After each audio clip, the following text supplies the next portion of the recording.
And for the first five today, I want to just give a little bit of an overview of the impeachment, which started today. The formal proceedings started in the U.S. House today.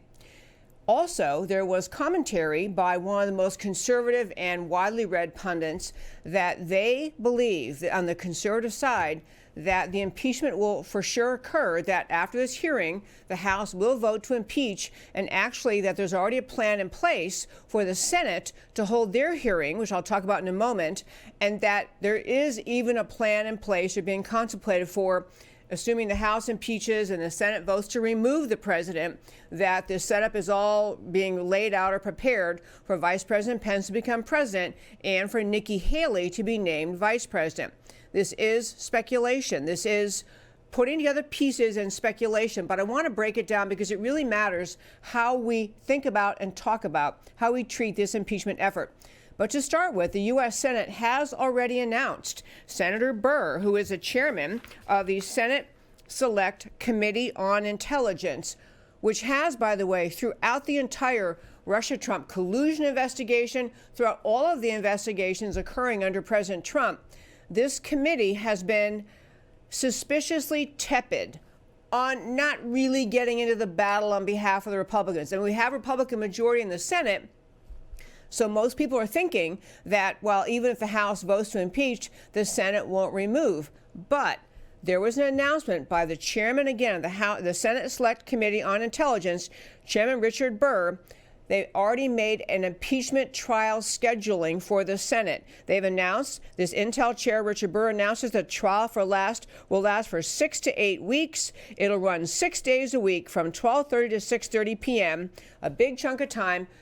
I'm getting at the point the Senate is already thinking through how they will, the timing, how long this impeachment trial will take. Much unfortunate speculation that there may be actually an effort by the Senate and by those opposed to President Trump to force even the Republican-controlled Senate to vote to remove the president. And there's, as I say, much suspicion about numerous members of the Senate Select Committee on Intelligence because they just simply have not been much of a help to President Trump throughout his trials and his accusations against him.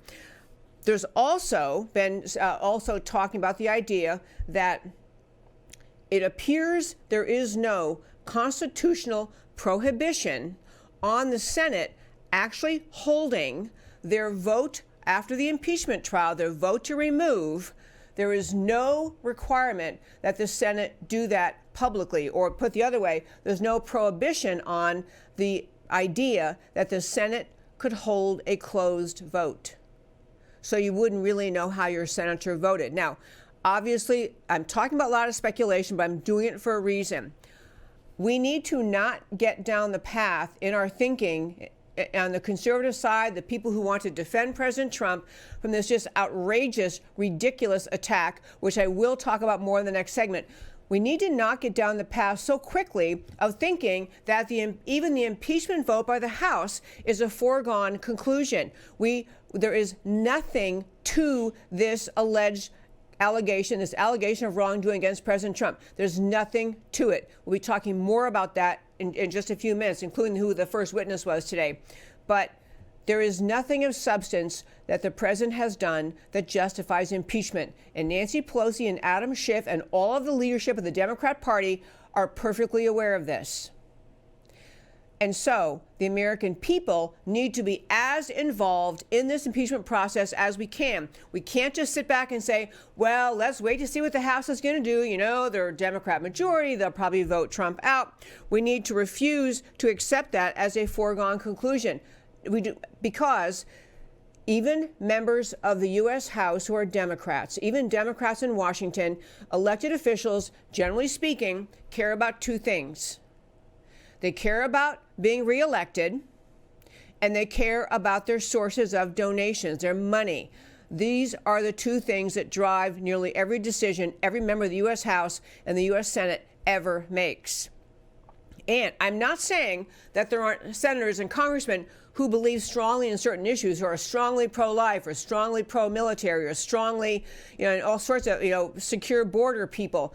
I'm not saying that they don't have those views, but what drives their decisions, and even more so than their decisions, what drives their passion, what they will get involved with and fight about, does in large part depend on who's pushing them, how much do they sense opposition, how much do they sense support, will they lose their next election, or will they lose significant financial support if they don't go along with a certain thing or they do go along with it. So on this impeachment thing, I cannot encourage you strongly enough, if you haven't done it already, every member of Congress should be hearing from people around the country, whether your member of Congress is Democrat or Republican, whether your senator is Democrat or Republican.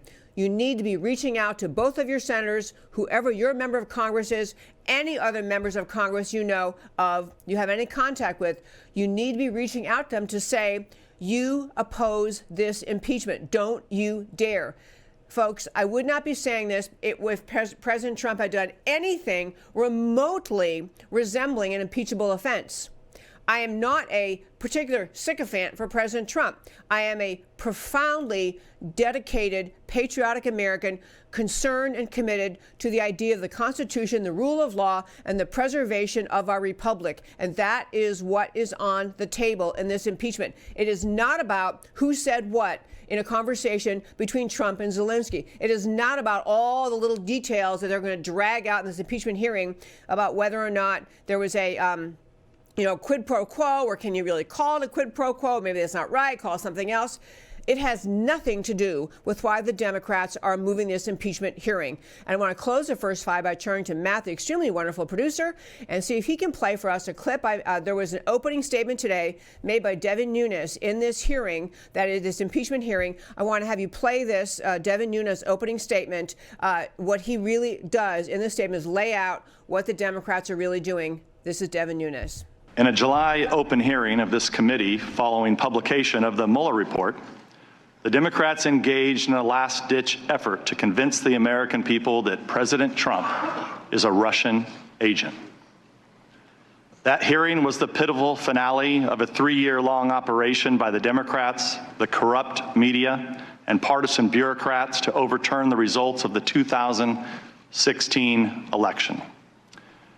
After the spectacular implosion of their Russia hoax on July 24th, in which they spent years denouncing any Republican who ever shook hands with a Russian, on July 25th, they turned on a dime and now claim the real malfeasance is Republicans' dealings with Ukraine. In the blink of an eye, we're asked to simply forget about Democrats on this committee, falsely claiming they had more than circumstantial evidence of collusion between President Trump and Russians. We should forget about them reading fabrications of Trump-Russia collusion from the Steele dossier into the congressional record. We should also forget about them trying to obtain nude pictures of Trump from Russian pranksters who pretended to be Ukrainian officials. We should forget about them leaking a false story to CNN while he was still testifying to our committee, claiming that Donald Trump Jr. was colluding with WikiLeaks. And forget about countless other deceptions, large and small, that make them the last people on earth with the credibility to hurl more preposterous accusations at their political opponents. And yet now, here we are. We're supposed to take these people at face value when they trot out a new batch of allegations. But anyone familiar with the Democrats' scorched earth war against President Trump would not be surprised to see all the typical signs that this is a carefully orchestrated media smear campaign. You know, I'll tell you, folks, I wanted to play that lengthy segment because I want you to see Devin Nunes did a great job pointing out, again, this impeachment that we're all watching in Washington has nothing at all whatsoever to do with the Ukraine and President Zelensky of the Ukraine and President Trump. It has to do with the determination of the American left to take out President Trump at any cost, by any means possible, and their absolute they will not be stopped, relentless effort to destroy him. This is entirely and only what this impeachment effort is about.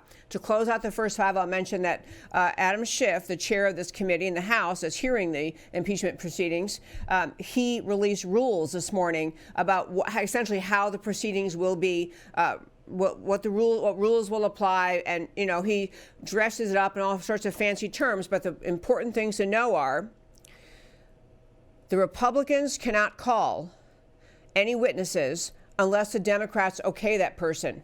They've already said can't talk about the Bidens, can't talk about Hunter Biden, can't call Hunter Biden, can't call the whistleblower. Both of those stories I'll talk about a little later in the show about both the whistleblower and Hunter Biden, and also that there would just be the witnesses are controlled by the Democrats. And in today's closing, I'm going to talk about the idea of what due process really means. What the Democrats have set up in Washington is, at this hearing, is witch hunt is far too tender, soft, and almost friendly a term. This is an absolute ramrodding, a railroading, a just unrelenting determination to remove the president for any reason, for any possible, and give him no opportunity to defend himself, no opportunity to explain the issues, no opportunity to handle the accusations against him in the way any other person would be permitted. In closing out this first five, we're going to turn to next why the Democrats are so on fire to destroy this president. And that, my friends, is today's first five.